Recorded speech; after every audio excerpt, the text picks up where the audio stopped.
This is Ride News Now. I'm Alison Haislip. Today we are talking about a 48-inch monitor inside a car, two major automakers about to get married, and could your car's safety tech actually put you in danger? Here's the latest in all things mobility. This episode of Ride News Now is brought to you by the new Harman Spark. Upgrade your current ride with in-car Wi-Fi, virtual diagnostics, and so much more. To activate yours exclusively with AT&T, visit the link in the description. Good things come to those who wait, and that holds true even when the car kind of, well, bites. The Byton M-Byte electric car was shown almost 2 years ago during the Consumer Electronics Show in Las Vegas. Recently, we were tossed the keys to a prototype of this 5-passenger crossover vehicle to see if it was any good. Yeah, you thought I was gonna say Bytes again, didn't you? Yep, admit it, you did. You totally did. The range-topping M-Byte will have 2 electric motors, all-wheel drive, and a grand total of 470 horsepower. That's great, but step inside, and that's where the real fun begins. The flight deck of Star Trek's USS Enterprise has nothing on this car's interior. A giant 48-inch screen stretches from one end of the dash to the other. This is what happens when tech companies make cars. There is even a touchscreen mounted within the steering wheel. Cooler still, the wheel rim turns, but the fixed screen stays perfectly level. So in short, the Byton M-Byte does not bite, at least not as a concept. We'll get a clearer picture in about a year when production models start hitting showroom floors. The ideal marriage of equals happens when each person complements the other perfectly, creating a blissful union of... Okay, so life never really works out that way, does it? However, Fiat Chrysler and PSA, the French company that owns Peugeot, recently announced a potential $50 billion merger, and this one actually could be a dream marriage come true. Swoon!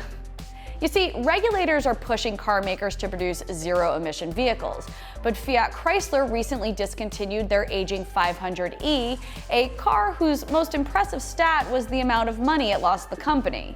PSA has at least some experience in EVs, so Chrysler's thinking that this could really work. But then again, both car makers have a weak presence in China, which is a crucial market for battery electric vehicle sales. I don't know. There are a bunch of hurdles, including US and European regulations, and even a shareholder vote could blow this thing apart. Stay beautiful, you two. I'm rooting for you. Cover one eye and read the bottom line of letters starting from right to left, please. V-O... No, not my shirt, Jeff. All right, now imagine asking your car to do the same thing. That sounds crazy, but so does trusting in self-drive systems that could have pretty whacked out vision.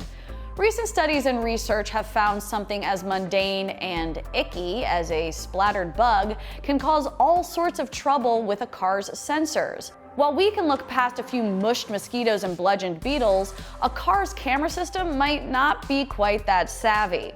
Automatic emergency braking systems can save lives, but they can also react for seemingly no reason.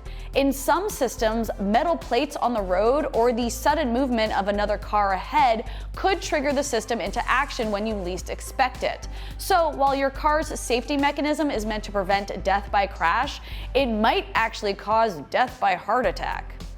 For more tech news, join us over at Ride.Tech. Be sure to follow RideTechNews on your social platform of choice, and don't forget to like and subscribe.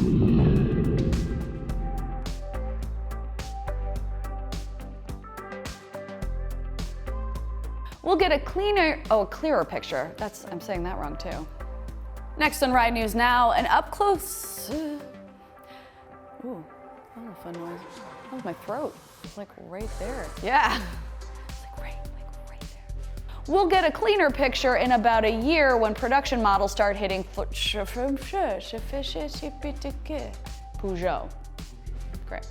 Recently announced a potential, how can I say Peugeot right, not potential? This episode of Ride News Now is brought to you by the new Harman Spark. Upgrade your current ride with in-car Wi-Fi, virtual diagnostics, and so much more. To activate yours exclusively with AT&T, visit the link in the description.